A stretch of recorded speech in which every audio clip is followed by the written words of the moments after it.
Good morning. Welcome to Sunday morning. Nice to be here with you all. Uh, Greetings to the folks I can see on Zoom, and greetings to the folks who I cannot see on Facebook and YouTube. I am happy to be with you. The last few weeks, we've been talking about the foundations of mindfulness and ways to observe your experience in meditation. And today we're going to talk about something that might make that hard. What's known as the five hindrances to mindfulness. And they are desire or attachment, aversion, restlessness, sleepiness or sloth and torpor, and doubt. And we're going to explore those today. But first, I thought I would tell you a little story about something that happened this week and how mindfulness practice sort of helps us navigate a little bit. My right side hearing aid went out this week. It went out Friday, of course, on the day my audiologist closed. And I'm going away on vacation Wednesday night. And I also know that if they have to send it into the manufacturer for repair, that takes 2 weeks. I'll have to be without it, blah, blah, blah, blah. And Herbert, all know about Herbert. The narrating part of my mind immediately went to how much this is going to suck. This is going to be really hard. It's going to be inconvenient. I'm not going to be able to hear the docent at the national park. How am I going to talk? How am I going to talk to people? And the more that went on, the more I started to feel my body like amping up. And then I had this moment. It's like mindful moment. I don't think that's helpful. I don't want to go there. So one of the benefits of mindfulness practice is that we can change our internal narrative anytime. So that helped me find solutions. Looked around the house, I found an old set that I had replaced, and now I have a mismatched pair. And that's working well enough. It takes some getting used to.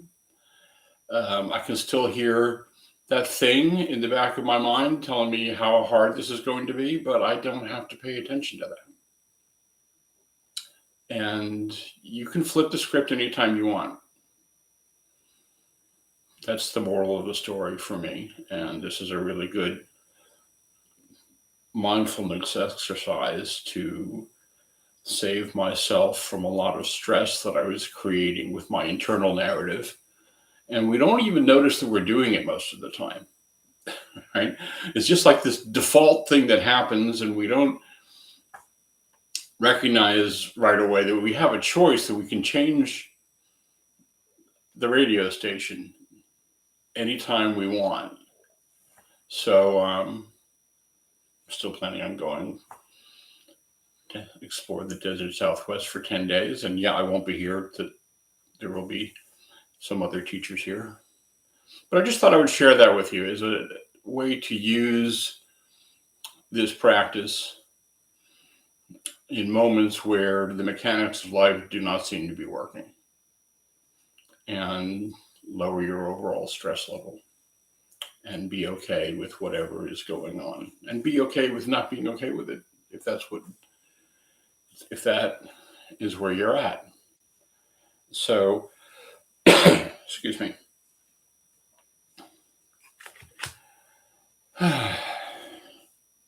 Welcome back, Julie. Nice to see you. Thanks, Ken. It's good to be back. So why don't we meditate? Why don't we start by finding a posture that works for you? A meditation posture lets you be alert and awake, but relaxed at the same time. It lets the energy flow in your body without any obstructions or hindrances.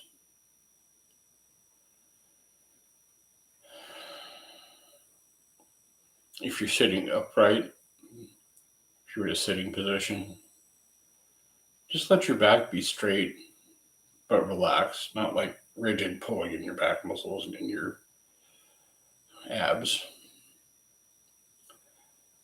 You tuck in your chin a little bit, and it's like if there's a little thread at the crown of your head, it's like if you pulled it up, that would pull up the top of your neck and tuck into your chin without stressing the muscles in your neck and shoulders.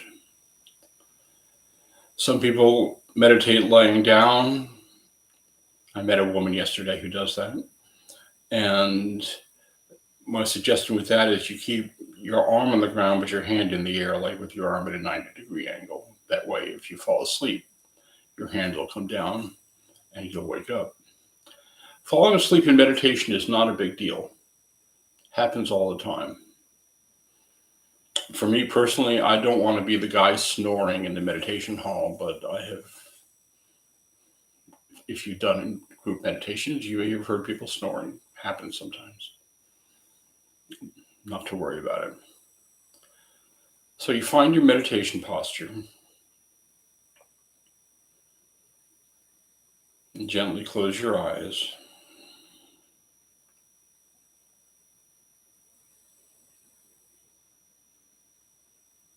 And let's start with a few slow, deep breaths. Don't strain, don't push, just enough, like 3/4.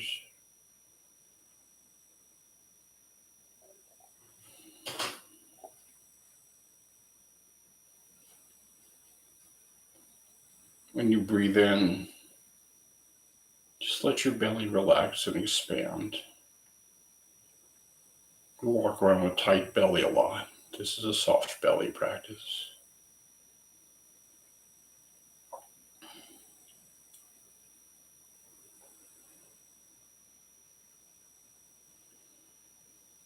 And as you breathe out, just relax and soften.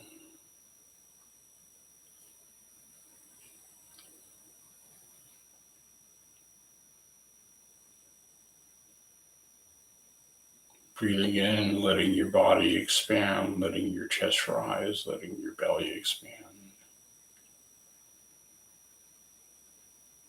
Breathing out, relaxing the muscles of the face and the muscles around your eyes.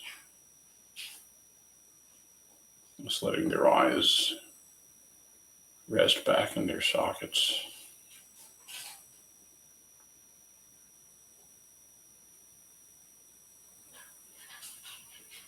Slow, deep breath in. On the out breath, relaxing the shoulders to whatever degree you can. If your body won't let go of some tense areas or some holding, it's okay. Just notice.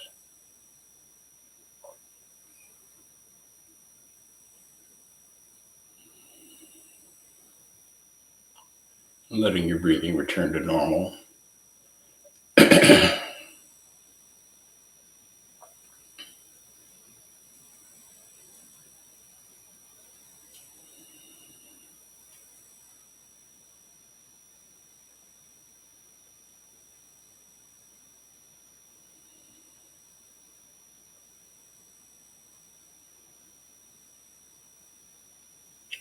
Just aware of the rhythm of your breathing. And as you breathe out, just continue relaxing, softening.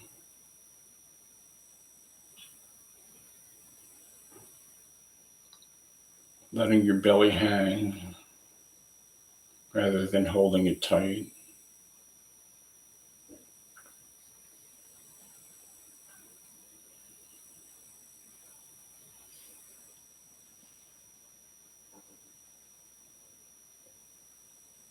And noticing your weight resting on whatever is holding you up: chair, cushion, floor. Just notice the solidness of gravity holding you in place in the moment.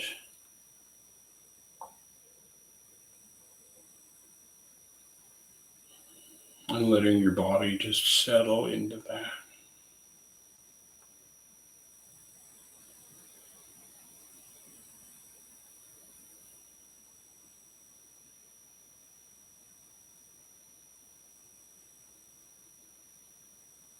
And as you're breathing in and out, just let your attention and your focus rest on the sensations of the body breathing.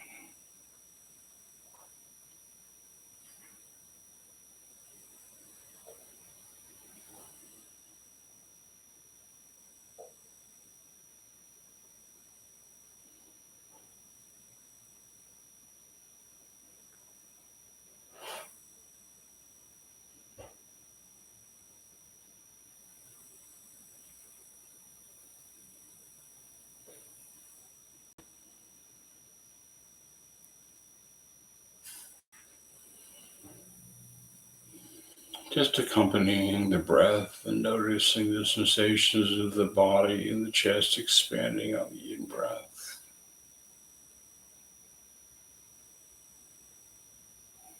Relaxing on the out-breath.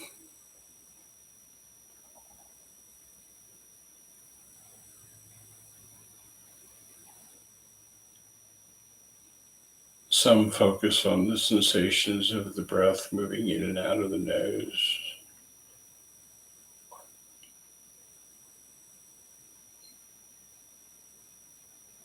Some focus on the sensations of the chest and belly moving up and down.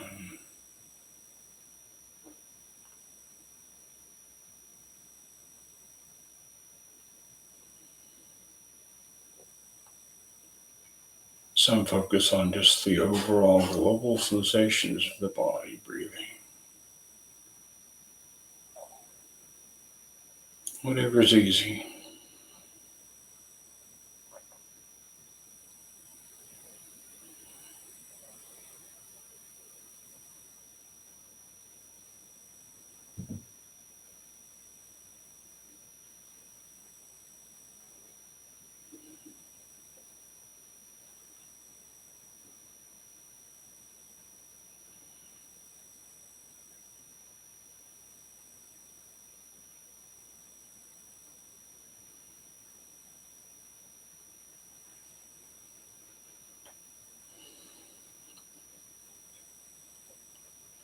When you notice that your mind has wandered off in thought,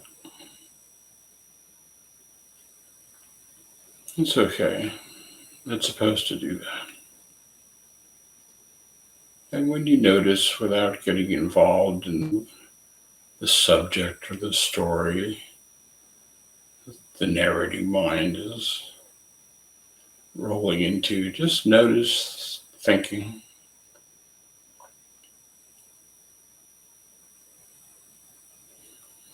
And bring your attention back to your breathing.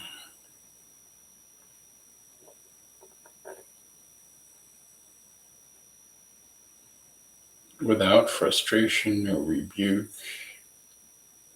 just the normal process, noticing what your mind is doing if it's thinking, noticing what your mind is doing in general. And in a relaxed, kind, compassionate way, just slide your attention back to your breathing.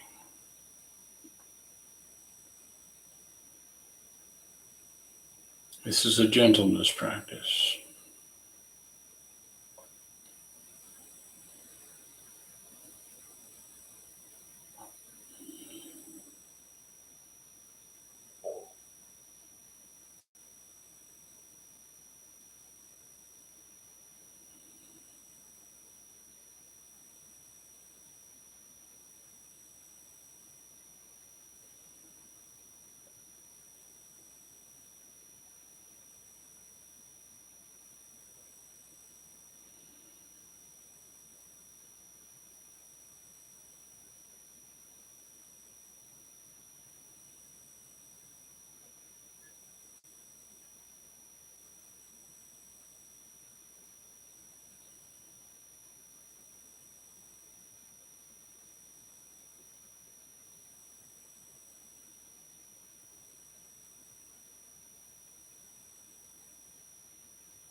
thoughts arise, they just surface out of the mind. Feelings arise, thoughts and feelings come and go.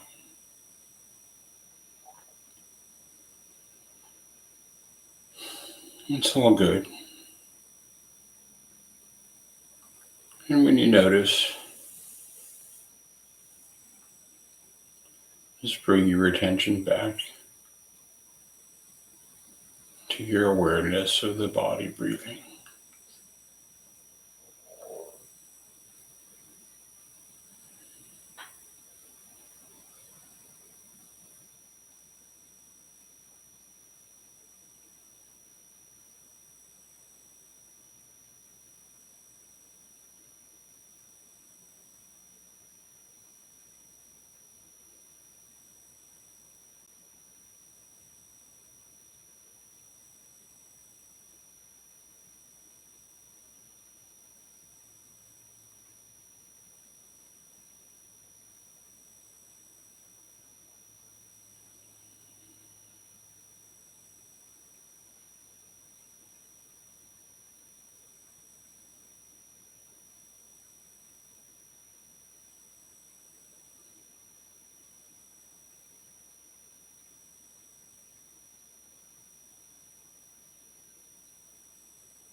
And as we come to the end of this sitting,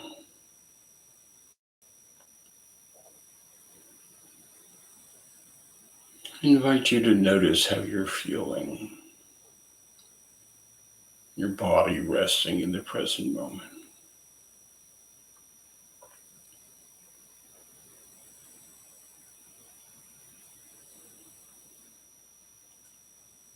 I invite you to be compassionate with whatever experience you're having.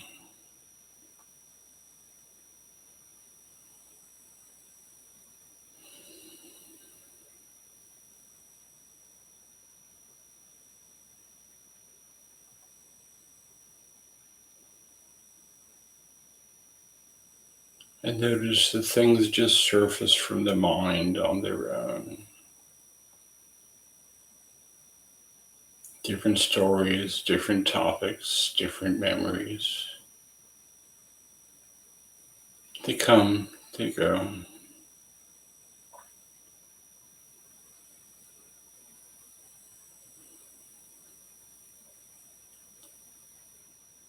And although they are not generally narrating the present moment, you are still sitting peacefully in the simplicity of this moment.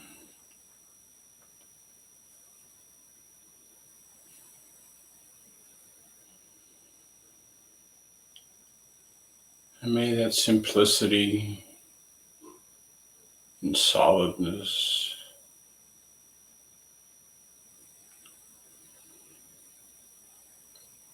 help us open our minds and hearts and eyes to look at the world kindly, compassionately.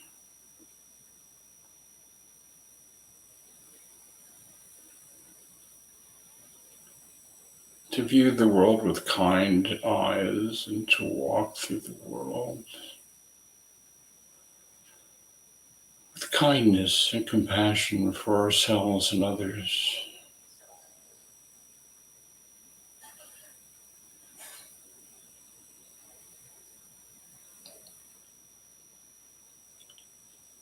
May the benefits of this practice be a benefit to all beings everywhere. May all beings be happy. May all beings be well. May all beings be safe. May all beings be at ease and at peace.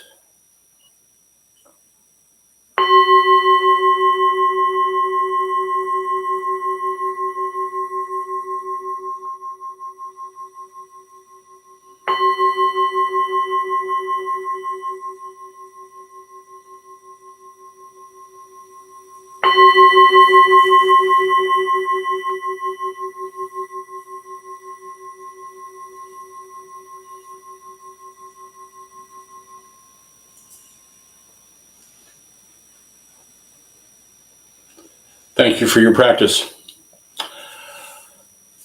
A couple of announcements. I've put the usual information in the Zoom chat, how to find these sessions, my website, my contact information. If you feel so inclined, that there is no requirement or request to do so. If you want to make a donation, there's a link to that. Anybody joining us on Facebook, you can reach me through Facebook, and I'll post the information on this video on YouTube. Also, I'm going to be gone the next 2 Sundays.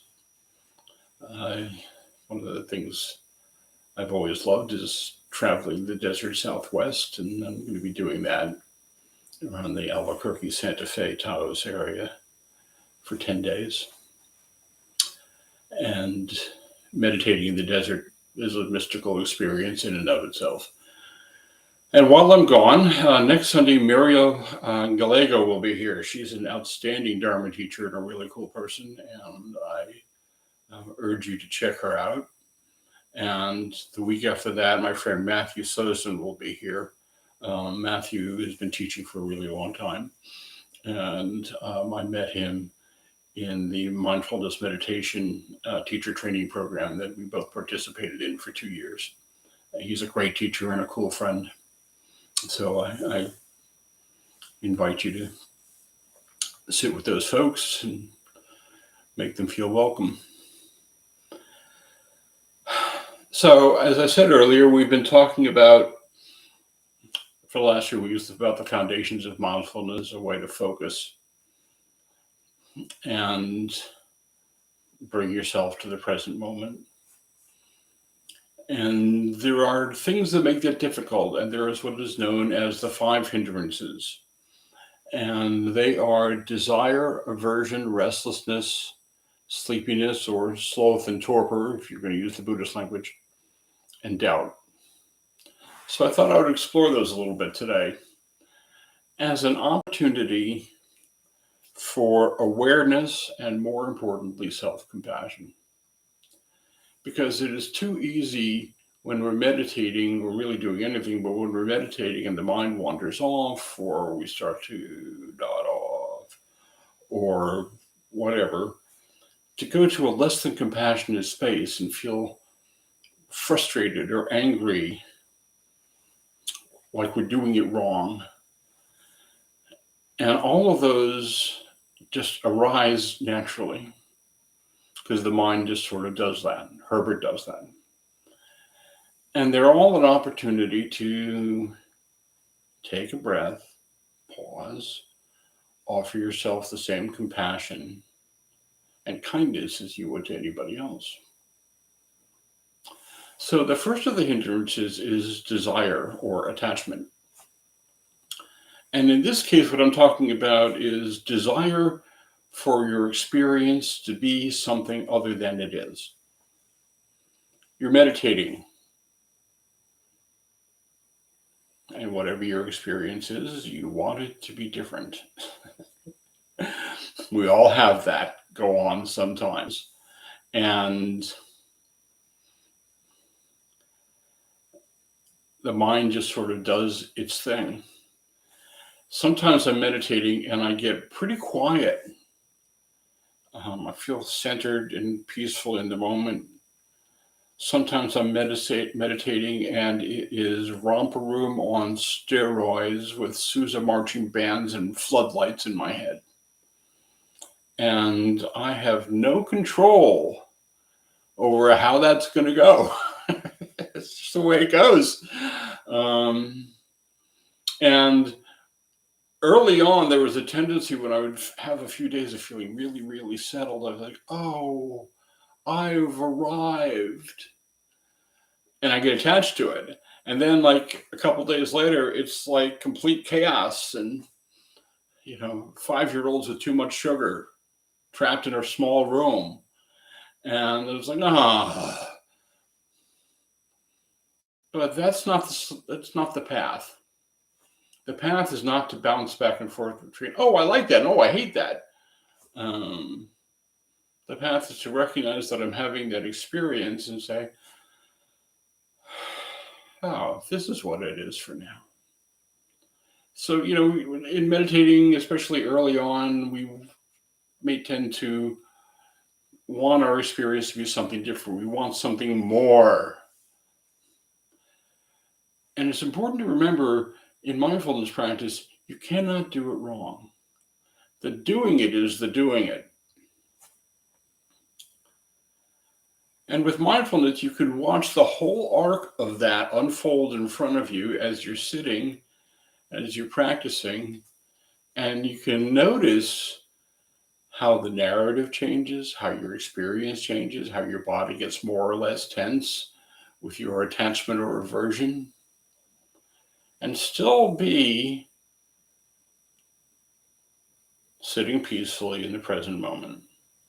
Just in this, come back to knowing and remembering that you are sitting peacefully in the present moment.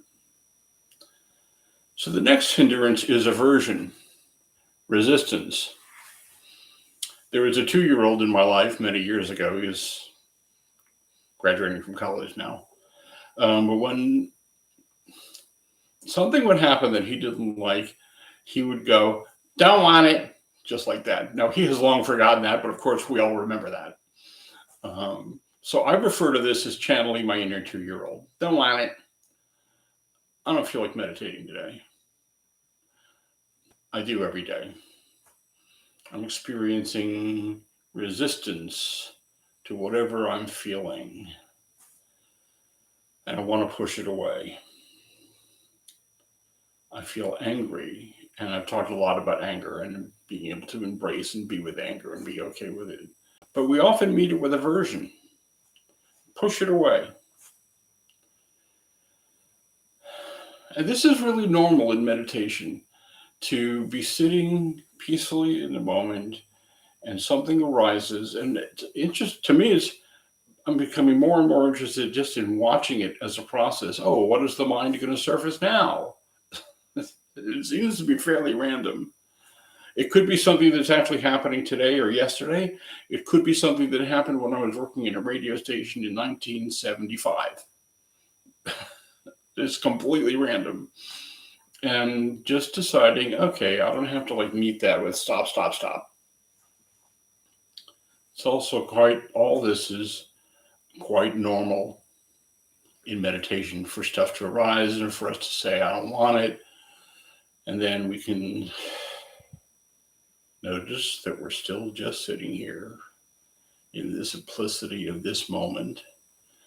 And it's not as complicated as the thought stream would have us think it is.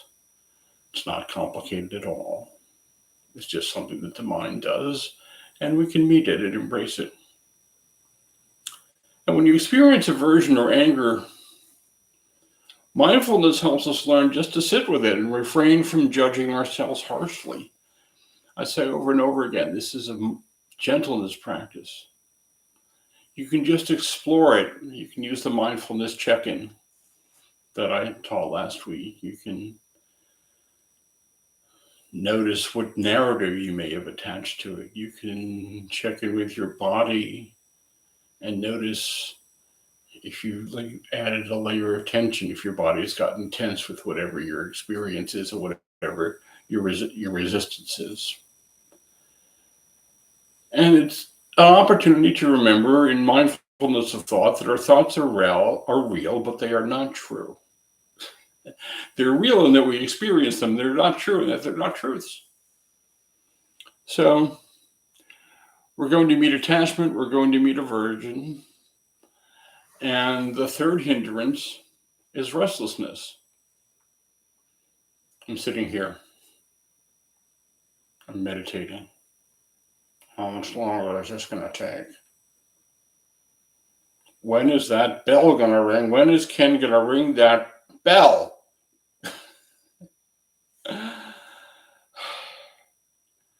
I have to tend to something else. I have to make tea. I have to walk the cat. There's a woman across the street who walks her cat. I don't know how she gets away with that, but she does it. I have to do this or that. And I really don't. If the house is on fire, I have to do something about that. But it's not. And this is also a really normal part of meditation, feeling like this is taking forever. Sometimes I'm meditating and it goes by really, really fast, and sometimes not so much. It's just the way it is. And if it's really that important, get up and do it. But it's usually not. It's usually me just not feeling like it. And I'm a little restless. My body is sore in a couple of places. And we can just observe this as energy. And that's really all it is. Thoughts create energy. Emotions are a form of energy. And mindfully notice, okay, where do I feel that in my body? What does it feel like? What is the feeling tone of that? What narrative have I attached to it? What is Herbert saying? And remember, we're still okay. We're not doing it wrong, whatever it is. We're just simply sitting here in the simplicity of the moment, having this experience. We don't have to get swept away by it. And the opposite of restlessness, of course, is sleepiness, sloth and torpor. I don't have the energy for this. We've all been there with that, right? I used to be really self-conscious about falling asleep meditating. I thought I was doing it wrong, whatever it is. And a couple of things came out of that. One was I have a meditation teacher in California named John Travis. He's really good. I traveled in India with him. And shortly after we got back, he was doing a day-long meditation retreat. And I kept nodding off. And I said to him, John, I keep falling asleep. He said, obviously, you're tired. It's not any more complicated than that. And the other thing was, I was at a week-long meditation retreat with my teacher, who is a guy named Gil Fonsdale in California. And I don't know, we're 2 or 3 days into it. And I look up, and there's Gil doing one of these. And I hope, I don't want to see him fall over and hit his head on the floor. But, it happens. We just, sometimes our bodies are tired. We don't have energy. We don't feel like it. We're like laggy. We're like, we ate a big plate of spaghetti. Now we're in a carb coma. Sometimes our energy is just low. It's all good. It's another opportunity to just notice mindfully, oh, this is what's happening to me. I'll tell you what I don't want to have happen is if you go on meditation retreats, inevitably at some point you're sitting there and behind on the right, I hear, I don't want to be that guy. And I don't want to fall asleep and lean over onto the guy sitting next to me. I've seen that happen. But this is all natural things that can happen. The body and the mind, they just do these things, and it's not good or bad. It's not an opportunity for attachment or aversion. They become hindrances when we attach to them and start judging ourselves for them and start using them as an opportunity to say, I can't do this practice or I'm not going to. They're just naturally a part of being alive and human and awake day to day. And the fifth hindrance is doubt. One of my favorite stories from the life of the Buddha is when he was awakening under the Bodhi tree in what is now Bodh Gaya, India. Mara, the goddess of illusion, the god or goddess, depending on what you're reading, wanted to stop the awakening because the god of illusion doesn't want awakened souls walking the earth. And Mara also is our shadow self. All of the darkness that we don't want to look at, but it's still there. And Mara did everything could think of to stop the awakening, and in the end couldn't do it, and threw his most potent weapon at Buddha and said, what makes you think you are someone who can? He threw self-doubt. He threw doubt like an arrow. And Buddha opened his eyes and touched the ground as if to say, simply because I'm here. And he was awakened right in that moment. And he looked right at Mara, and all those illusions and doubts and sloth and torpor and his attachments and aversions all like parted. And he looked right at Mara and he said, I see you, Mara. Let's have tea. So he met his doubt he met his issues with himself with, oh, I see you and I welcome you. Let's be kind and compassionate. Let's have tea. And the way doubt looks in meditation, am I doing this right? Raise your hand if you've ever struggled with that.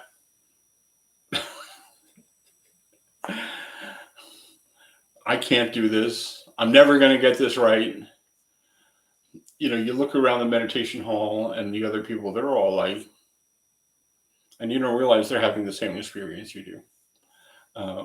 Some period of time in one of these sessions, someone said, you know, I look at you and you're just sitting there peacefully and you have it all together. And I'm like, you have no idea. I'm on the same roller coaster ride as everybody else. I'm just getting better at stepping back and watching it. A long time ago, when I was during my therapist days, a really long time ago, very early when I had hair, this was black.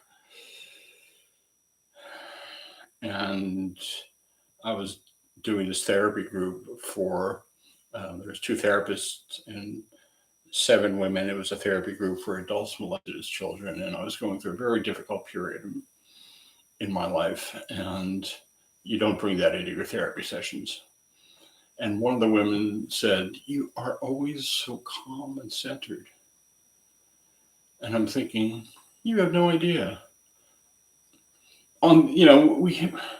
From our insides, we judge people's outsides and think that we're doing something wrong. And then we go to doubt. I'm not okay. But guess what? You are.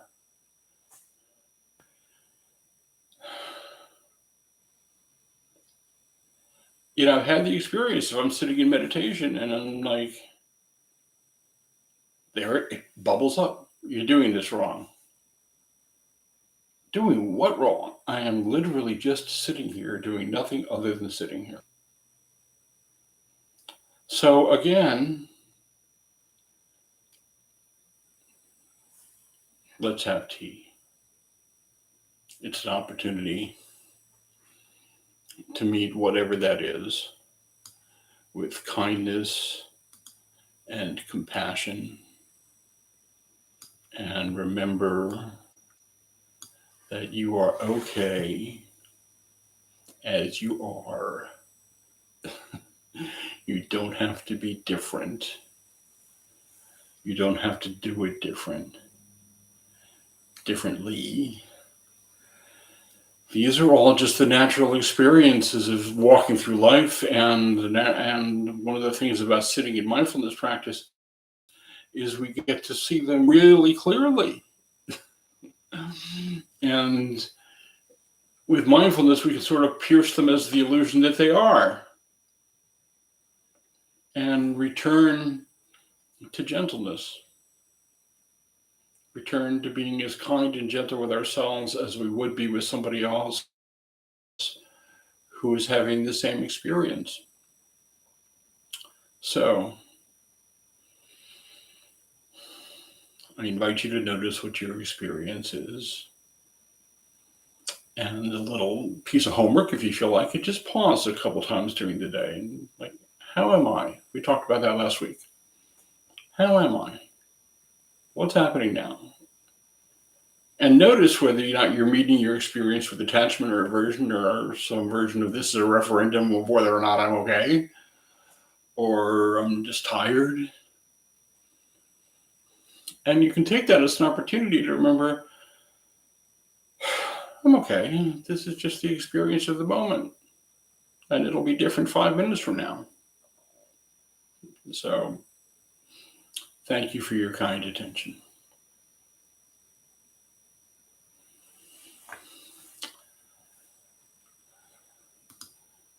Does anybody have any questions or comments or thoughts? I'd like to welcome my old friend Pamela. It's nice to see you.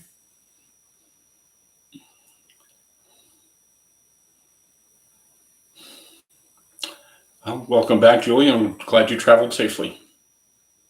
Thanks, Ken. Yeah, it was a good trip to Korea. And I saw a Buddhist temple while I was there, so that was really neat. That's really cool.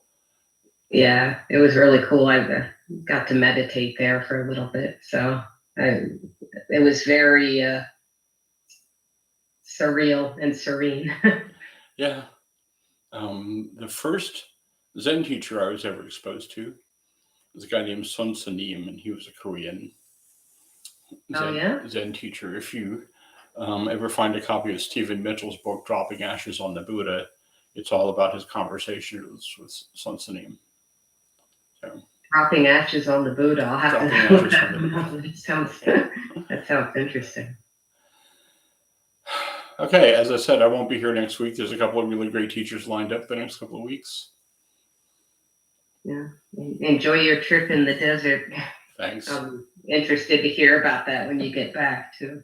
Nanu. See y'all. Thanks, Ken.